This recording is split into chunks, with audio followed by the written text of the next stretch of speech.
Proposed legislation in Montgomery County is all about trying to limit ICE activity. Yeah, as our John Duran explains tonight, the ICE Out Act would prevent privately owned immigrant detention facilities from opening in the county.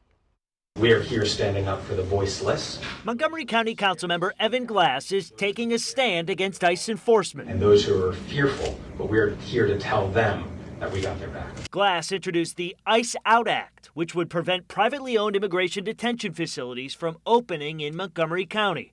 It also defines what a detention facility is and prohibits the county from issuing building permits to build any private immigration facility. The Constitution and federal government do have the ability to purchase power.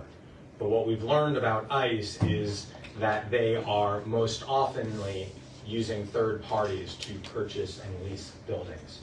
That is where we can stop them. This announcement comes after a controversial ICE facility is set to open in Washington County.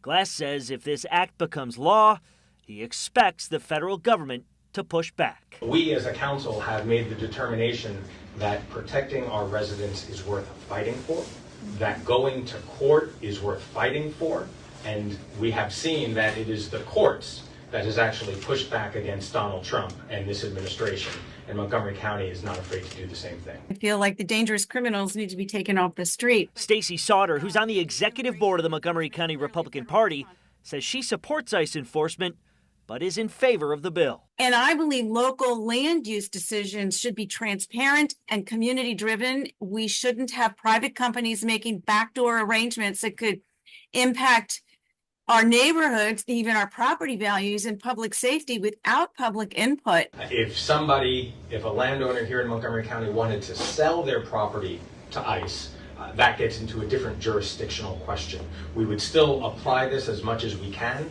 We would also likely end up in court too. In Montgomery County, John Duran, WUSA 9.